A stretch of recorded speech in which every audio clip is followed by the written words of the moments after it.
ETF index mutual funds నేర్చుకుని stock మార్కెట్లో రాణించాలనుకుంటున్నారా? వెంటనే ఈ నెంబర్కి కాల్ చేయండి. నమస్తే, welcome back to Suman T. Present మనతో పాటు ఉన్నారు life coach and marriage counsellor Vasudhara గారు. మేడంతో మాట్లాడండి. నమస్తే మ్యామ్. నమస్తే నవీన. నాదొక డౌట్ ఏంటంటే, ఇప్పుడు భార్య భర్తను అనుమానించవచ్చు, కానీ అదే భర్త భార్యని అనుమానిస్తే అది చాలా ఘోరము, ఇంకా అది చాలా దూరం వెళ్ళిపోతుంది అనే ఒక టాక్ అయితే ఉంది. అది కరెక్టే అంటారు? అసలు భర్త అనేవాడు భార్యను అనుమానిస్తే ఇంకా అక్కడికి ఆ రిలేషన్ అనేది కట్ అయిపోతుంది అని కొన్ని సినిమాల్లో కూడా చూసాం. కొంతవరకు ఇది నిజమేనండి. ఇప్పుడు భార్య భర్తని అనుమానిస్తుంది అని అంటే స్టిల్ ఆవిడ గొడవ చేస్తుంది, ఇంకేదో చెప్తుంది, ఇంకేదో మాట్లాడి ట్రై చేస్తుంది, అతన్ని వెనక్కి తీసుకొద్దామని చూస్తుంది. అలా చూసినంతసేపు అదాన్ని ప్రేమగా కన్సర్న్గానే తీసుకోవాలండి. అదే ఒక భర్త అనుమానించాడు అనుకోండి, అతను ఇవన్నీ చేయడు. ఇప్పటి వరకైతే నేను చూడలేదు. అంటే ఇంకా ఒకే షార్ట్ అనమాట, అనుమానిస్తే అంతే. అనుమానించటం అనే కాదు, ఇట్ ఈస్ లైక్ తను అలాగ జరిగిపోయింది ఒకటి అని అనిపించినప్పుడు హీ విల్ సైలెంట్లీ లీవ్.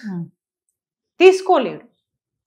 దానికి మన ప్యాట్రియార్కల్ భావాలు అయి ఉండొచ్చు, ఇంకా వేరే మేలిగోయిన కారణాలు అయి ఉండొచ్చు. కాకపోతే ఏంటంటే, ఎప్పుడైతే పొరపాటు జరిగింది, అఫైర్ వచ్చింది అని అన్నప్పుడు భార్యలు గొడవ చేస్తారు, సరి చేసుకునే ప్రయత్నం చేస్తారు. కొందరు ఇంకా లోతుకెళ్ళి అసలు ఎందుకు జరిగింది ఇలాగా, మనం ముందుకెళ్ళి కౌన్సిలర్లు, ఇప్పుడు నా దగ్గరికి చాలా మంది వస్తారు, ముందుకెళ్ళి అసలు ఇది రావటానికి గల కారణాలు ఏమిటి, ఎక్కడ పొరపాటు జరిగింది. పొరపాటు ఏ ఒక్కరి వల్ల జరగదండి. పొరపాటులో ఇద్దరి భాగస్వామ్యం ఉండే ఉంటుంది ఖచ్చితంగా. రెండు చేతులు కలిస్తేనే చప్పట్లు. సో ఒకరి పొరపాటని ఎత్తేయడానికి లేదు. ఎక్కడో ఒక చోట మరి ఈ అమ్మాయి అన్ని చేసింది కదా అని అంటే మళ్ళీ అక్కడ వచ్చేసరికి ఎమోషనల్ ఫుల్ఫిల్మెంట్ అనేది ఒకటి లేకపోవటం, అతను సరిగ్గా చెప్పకపోవటం, అర్థం చేసుకోకపోవటం, ఇలాంటివన్నీ వస్తాయి. మళ్ళీ కూడా మీరు అన్నట్టు భార్య అనుమానిస్తే ఆమె కరెక్ట్ చేయడానికే చూస్తుంది 90%. కరెక్ట్ చేయడం మళ్ళీ అతను ఫిక్స్ చేయడం కాదండి, కలిసి ఎలా చేసుకోవాలి, ముందుకెళ్ళాలి అనేది ఒక భావన. కుటుంబాన్ని కలిపి ఉంచడానికే స్త్రీలు కృషి చేస్తారు చాలా వరకు. మన వెనుకట్లో చెప్పినట్టు పూసల్లో దారంలా ఉండాలి స్త్రీ అంటే, కుటుంబాన్ని కలిపి ఉంచేది స్త్రీ అన్నట్టుగా ఒకటి చెప్పారు. ఇప్పటికీ అదే భావజాలంలో బతికేస్తున్నారు స్త్రీలు. తో అలా జరిగిందని తెలిసినా ఆవిడ కోపగించుకున్నా, అలిగినా, గొడవ చేసిన కొంతకాలం తర్వాత కూడా అతనికి విల్లింగ్నెస్ ఉంటే ఇద్దరు కలిసి మళ్ళీ ట్రస్ట్, ట్రాన్స్పరెన్సీని బిల్డ్ చేసి చేసుకునే ప్రయత్నం ఆవిడ చేసినంత చేస్తుందండి. ఎప్పుడైతే ఆవిడకి ఇంకా కుదరదు అనిపిస్తుందో అప్పటి వరకు చేస్తుంది. అతని విషయంలో అలా ఉండదు, చాలా వరకు అలా ఉండదు. ఉన్నారా కొంత అంటే కొంచెం ఉండవచ్చు, కానీ చాలా వరకు when he comes to know his wife is having an affair, అది అక్కడికి కట్ అయ్యే ఛాన్స్లే ఎక్కువ. కట్ అవ్వకపోయినా సొసైటీ కోసం ఒక రూఫ్ కింద ఉన్నా కూడా హీ విల్ చెక్అవుట్ ఎమోషనల్లీ. అతను వేరే ఆప్షన్స్ చూసుకుంటాడు. ఎమోషనల్ గా హీ వోంట్ ప్రెజెంట్ దేర్. ఇక్కడ ఉండలేడు అంతే, సొసైటీ కోసం ఉంటాడు అంతే. కానీ అదే భార్య అయితే మేడం, ఒక హస్బెండ్ కి రిలేషన్షిప్ ఉందని తెలిసినా కూడా కొంతమంది ఉన్నారు భార్యలు అడ్జస్ట్ అయిపోతారు, ఇంకా పిల్లల కోసమో ఫ్యామిలీ కోసమో, సర్లే సెట్ అవుతాడులే, మారతాడులే అనేసి చాలా మంది ఉన్నారు. అలాంటి వైఫ్స్ కూడా ఉన్నారు. కానీ ఎందుకు హస్బెండ్ ఎందుకు అలా ఆలోచించడు? ఎందుకంటే మొదటి నుంచి కూడా తరాల నుంచి అమ్మాయిలకు చెప్పింది ఏమిటి, మీరే అడ్జస్ట్ అవ్వండి. అతను మొగాడు. ఇంకో కొన్ని చెప్పాలంటే చాలా అసహ్యమైన సామెతలు అన్నమాట. ఆడది తిరిగి చెడుతుంది, మగాడు తిరక్క చెడతాడు. అంటే తిరగటం, చెడిపోవటం అనేది వాడి జన్మ హక్కు అన్నట్టుగా చెప్పారనమాట. అంటే దీన్ని నార్మలైజ్ చేసింది సొసైటీనే. సో ఆవిడ ఏం చేస్తుంది, దాన్ని నార్మలైజ్ చేసిండ్రు కాబట్టి అతను ఎలా చేసినా ఏం చేసినా సర్దుకుపోవాలి అనుకునేది ఆవిడ అనుకుంటుంది. కానీ ఇక్కడ జరుగుతున్న పొరపాటు ఏమిటి అంటే, నిన్ననే పెట్టాను నేను ఒక రీల్, మీరు ఏమైతే భరిస్తారో మీరు దాన్ని మీ తరువాతి తరానికి నార్మలైజ్ చేస్తున్నారు.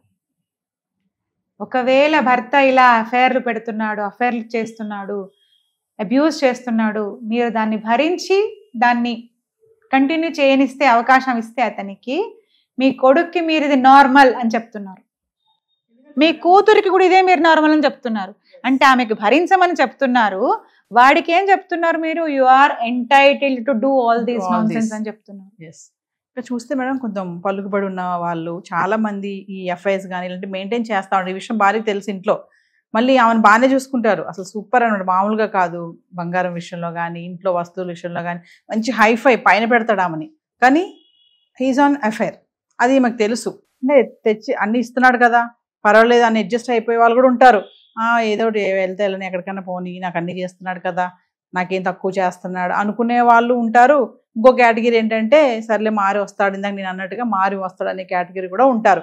కానీ కొంచెం ఇలా అని అన్నా చూసారా, హైఫై ఉన్న వాళ్ళు ఇలాంటి మెయింటైన్ చేయాలి, వాళ్ళకి కామన్ అంటారా? అది ఇంకది కామన్ అని అంటామా అంటే కొంతవరకు వ్యవస్థలో ప్రస్తుతానికి జరుగుతున్నది అదే. పవర్ఫుల్ పీపుల్ చేస్తున్నారు అది. మొన్న ఒకటి వచ్చింది కదా, దాంట్లో కూడా అతను పెద్ద CEO, తన సొంత సెక్రటరీతో అతనికి అఫేర్. అలాంటి మూమెంట్స్ చూసి ఆ వైఫ్కి ఎంత నొప్పి ఉంటుంది. అవి క్యాచ్ చేసిన వాళ్ళు మనం పట్టేసాము, చూపించేసాము, అది ఇది ఇదంతా. ఆమె పార్ట్నర్ కానీ, మేబీ హస్బెండ్ కానీ, అతని వైఫ్ కానీ, how painful it is for them to see all those. ఇంకొక విషయానికి వస్తే మీరు అన్నట్టు నాకు అన్ని చేస్తున్నాడు కదా అని అనుకున్నప్పుడు ఒక మాట, ప్రేమ గౌరవం ఈ భార్యకి ఆ భర్త మీద ఉంటుందా? ఆ భార్యకి ఆ భర్తకి ఈ భార్య మీద ఉందా? అవి ఉన్న చోట ఇలాంటివి జరగవండి. ప్రేమ గౌరవం ఉన్న చోట ఇంటిగ్రిటీ ఖచ్చితంగా ఉండి తీరుతుంది. ఇంటిగ్రిటీ అంటే నన్ను ఎవరైనా చూస్తున్నారు కాబట్టి నేను తప్పు చేయను కాదు, నన్ను ఎవరు చూడకపోయినా ఏది రైటో అదే చేస్తా నేను, అదే ఇంటిగ్రిటీ. తప్పు నన్ను ఎవరు చూడట్లేదు కదా, నాకు ఛాన్స్ దొరికింది చేసేస్తా, వాడు చేస్తున్నాడు వీడు చేస్తున్నాడు నేను చేస్తే తప్పేంటి, అది ఇంటిగ్రిటీ కాదండి. ఇస్తున్నాడు ఉండని. అప్పుడు వాళ్ళిద్దరి మధ్య బంధం అనేది నిజంగా ఉందంటారా? లేదు, బంధం లేదు. సొసైటీకి వాళ్ళు ఒక రూఫ్లో ఉంటున్నారు అంతే, ఒక ఇంట్లో ఉంటున్నారు. సో సొసైటీకి సంబంధించి వాళ్ళు భార్యాభర్తలు, వాళ్ళిద్దరి మధ్యలో రిలేషన్షిప్ లేదు.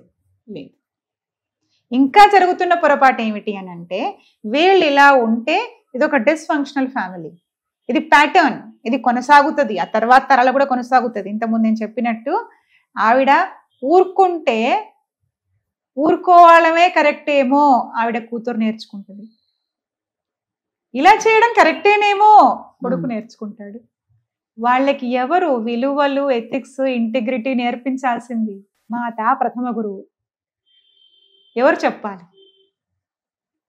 సో ప్యాటర్న్ అనేది కొనసాగుతుంది అనమాట.